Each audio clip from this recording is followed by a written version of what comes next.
All right. Hi, everyone. Thank you for joining me today on for the unfamiliar territory of financial planning, financial therapy. So today I'm going to be discussing really what financial therapy is and the power behind it. I'm sure many of you are not really familiar at all with what financial therapy is. So by the end of today's presentation, I hope that you have a better understanding of it. But before I get started, I just wanted to give a little bit of background about myself. So for those of you that don't know me, my name is Madison Bennett. I have been with the firm for about 5 years now. I have been a CFP for about 3. I obtained that back in 2020. And then about a year and a half ago, so November of 21, I obtained what is called the Certified Financial Therapy-1 designation. So just a little bit of background on what that designation is. So it does not certify me to practice financial therapy, and it certainly does not make me a financial therapist at all.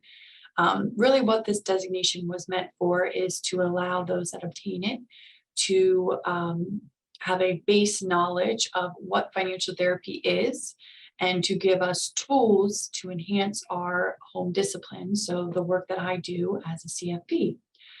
So there are 2 more parts to the CFT designation. There's CFT-2 and CFT-3.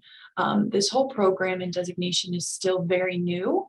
So only the first designation is out currently. So the CFT-1, in which I obtained. All right, so just to give a little bit of introduction to what financial therapy is before we dive into everything. So financial stress has become a very prevalent issue in today's world, affecting individuals and relationships, couples, families, pretty much everyone. It's important that we recognize the need to address the psychological and the emotional aspects of personal finance. So many individuals struggle with money-related anxieties, ineffective financial habits, and other conflicts surrounding money-related matters. So financial therapy has recently emerged as a powerful resource for promoting financial well-being. So here's our agenda for today. I'm going to be defining what financial therapy is, how our childhood and upbringing and our experiences as a child really affects how we view money and how our mindset is set around money.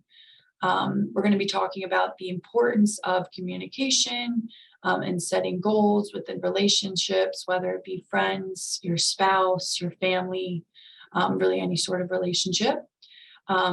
Integrated financial therapy, which I will get into more later, as well as the benefits of financial therapy. So first and foremost, I just want to inform you really, what is financial therapy? So it's a process informed by therapeutic and financial competencies. So it recognizes that financial issues are not solely just numbers, budgets, income, taxes.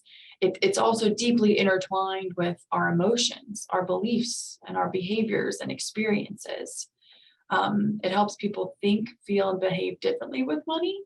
So financial therapists work with individuals, couples, and families to explore the psychological and emotional factors that could be impacting their lives and relationships. So really the goal is to improve overall well-being and to improve financial decision-making, create healthier money habits, and to reduce overall financial stress. So our childhood and money mindset. So our experiences and upbringings during childhood play a huge role in shaping our attitudes and behaviors towards money. So financial therapy acknowledges this connection and recognizes that looking into our childhood money scripts can bring about transformative change. So you may be wondering, or have never heard the term money scripts. So what are money scripts? So the term money scripts come from a book called Facilitating Financial Health, written by Brad Klontz, Rich Kaler, and Ted Klontz. So money scripts are really unconscious beliefs about money that are often rooted in our childhood and our upbringing that really affect how we view money now and our behaviors and perspectives around money. So they're most commonly formed through our experiences with our parents, so how they raised us. Did your parents talk about money with you when you were a child? Did they tell you of their money struggles, or did they keep money a secret and it was sort of a taboo topic to never talk about money? Was one of your parents the more financially savvy one in the household and really only dealt with the money? Did they give you an allowance that showed you how to sort of deal with money and manage money at an early age? Really, all of these things shape your money scripts and how you view money. So other people that affect these views are your significant other and your spouse. When you enter into a relationship, you kind of see what their money scripts are, or how they view money. And that does impact, can transform how you view money, whether you take away some of what they do with money, or you say, that's definitely not how I want to deal with money or view money. And you may have an impact on them. So your significant other definitely plays an important role in developing money scripts. And lastly, is just society as a whole. We have so much access to unlimited information through social media, through the news, just through our friends and coworkers and everything that we're exposed to, that you're taking a little bit away from everything that you see, every conversation you have. These are all really impacting how you view money. And it could do it for the better or for worse. It really just depends. So by understanding your beliefs and values and patterns that we develop as children in our early years, we can then gain self-awareness and consciously reshape our relationship with money. So once we understand kind of our views around money and things in our past that may have shaped these, we can then try to reshape them or change our views for the better, of course. So it's really just a matter of actually acknowledging our past, and acknowledging what may have had an impact on our past, and taking steps to just better our management with money. So exploring money scripts. So it's very important to understand the root cause of financial behaviors, that you can break free from these limiting patterns or limiting beliefs and make more conscious and more well-aware choices aligned with your goals. So financial therapy can certainly help identify and challenge these unhelpful money scripts and replace them with more constructive beliefs, so better beliefs as a whole and better views around money. So here are some examples of money scripts for you. So more money makes things better. So people who may have this money script may believe that the more money they have access to, or the more money they accumulate, will bring them happiness, peace, and security. Though once we do meet this point of having more money, it never seems to be enough. So we continue to look for more. So that's really a debilitating pattern, that we're continuing to seek money in order to be happy or in order to have peace. So another one is, I don't deserve to have enough money.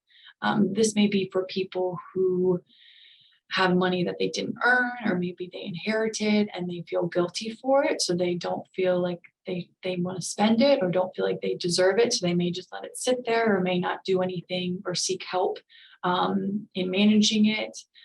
So this can be a debilitating money script as well. So another one is, I deserve to spend my money. This is for people who believe that they deserve to spend what they've earned on themselves and their loved ones. They feel like they've worked hard to earn their money, so I deserve to spend it on things that make me happy.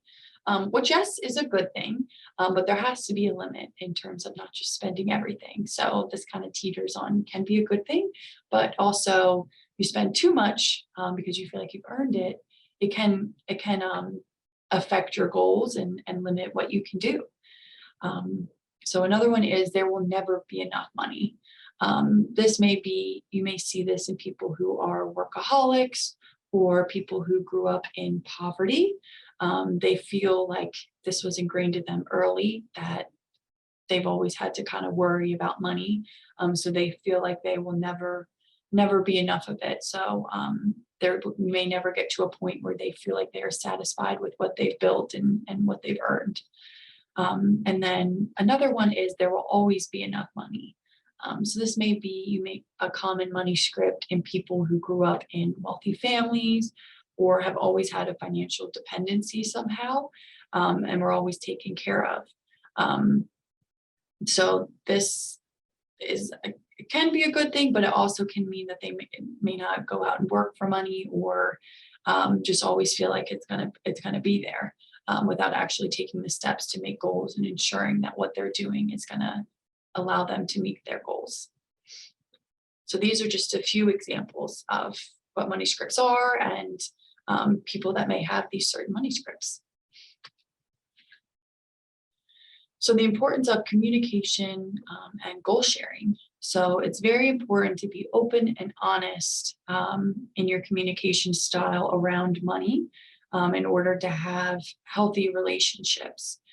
So as soon as you can, it's just important to have these. They may be hard conversations, but they are worth having around financial matters. So again, it's important to discuss financial matters. Financial therapy really emphasizes the importance of discussing your finances, as well as setting goals with your spouse and partner. So that way you have something to work towards and you know that you're on the same page, and you can establish these early.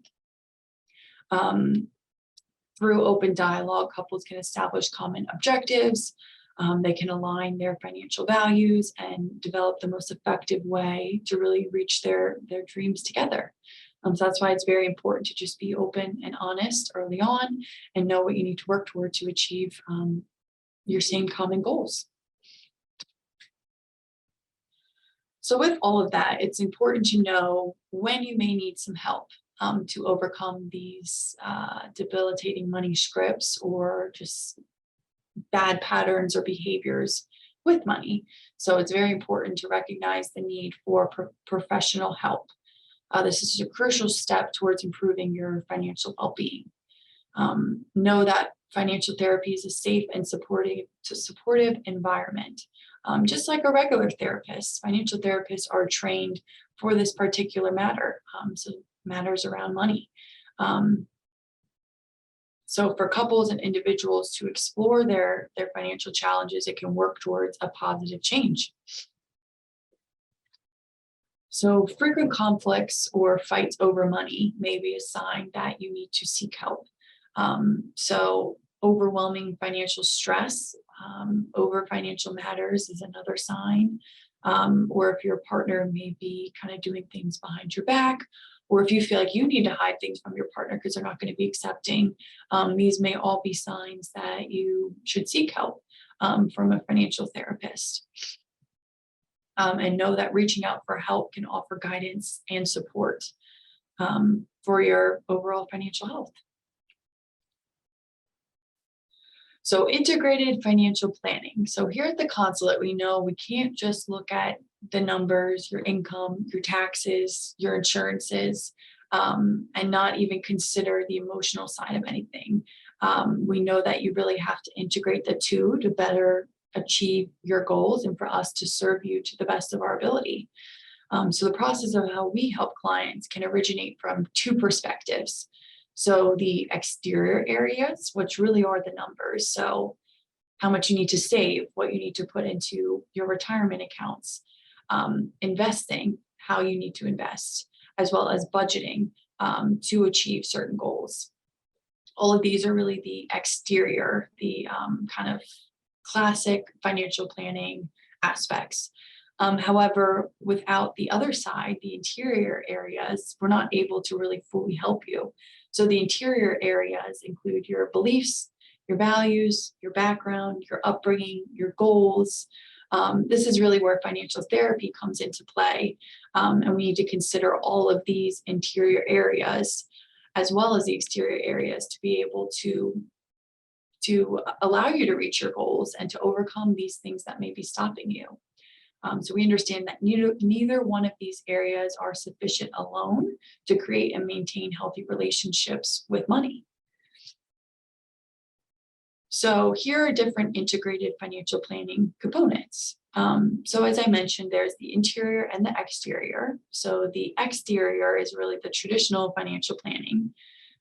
So here kind of breaks it down a little bit more to give more background to better understand the concepts behind this matter. So there's for the exterior, for the traditional financial planning, we look, of course, at the future. So your retirement, your projections in terms of retirement planning, as well as investing, your estate planning. Of course, that's a long-term goal, as well as any stated goals like buying a vacation home, paying for your children's education. All of that are considered the future side of exterior areas. Then we have the present, which are, of course, your balance sheets, your cash flows, your income, where your money may be going for your expenses, any account statements, and your insurance policies, auto, home, life insurance, all of that. We want to look at that right up front and see any immediate changes we need to make. As well as looking at past data, so historical data of markets or your savings, as well as financial data as a whole, and then looking at past years' tax returns. So that's sort of the past side of exterior areas. So then for the interior areas, so this really is where financial therapy component comes into play. So for the future side of it, we're looking at your dreams, any goals you may have for the future, authentic goals, your consciousness. So then for present, we're coming into your authenticity, your clarity, and awareness in order to create abundance beyond having just money. We want to make sure that you are happy, you're at peace, you are able to spend time with loved ones. So that's really kind of where the present side of the interior area comes from. As well as we are going to look at your past. So this can be money scripts, your beliefs, your emotions, your stories, your unconscious views around money. All of these parts together really build up integrated financial therapy and can help us together move forward so that you can achieve your goals. You really can't do one without the other. So more and more planners are seeking the training and tools to appropriately explore this area, which is the main area of financial therapy. So what are the benefits of financial therapy? I know I kind of touched on it briefly, but it really enables individuals to develop healthier mindsets around money, make wiser financial choices, and build a stronger foundation for long-term financial well-being. So overall, financial therapy really helps reduce financial stresses that you may be going through. It can help you strengthen relationship through better communication, can give you skills to better communicate with your partner, allow you to know that you need to establish goals early so you know what to work towards and you can be on the same page. And it helps to foster a sense of control and empowerment over one's financial future, to feel like you have a good grasp on what you're doing and are taking the right steps to achieve happiness and financial well-being. So in conclusion, financial therapy is a very, very powerful tool in addressing the emotional, psychological, and behavioral aspects of money. Financial therapy really provides support and guidance geared towards the financial realm and stresses that go along with it. So by integrating financial knowledge with therapeutic techniques, it offers individuals and couples and families a way to achieve financial well-being. It's definitely not an overnight process. With anything, it takes time and you have to put in the work. But with the right professional and the willingness to know that you may need to change and put in the work to change, you can achieve overall financial well-being. So thank you so much for joining me today. I hope you found this information useful. And if you have any other questions for me or just anything about financial therapy, feel free to reach out to me. My email is mbennett@financialconsulate.com. And thank you again, and I hope you enjoy the rest of your day.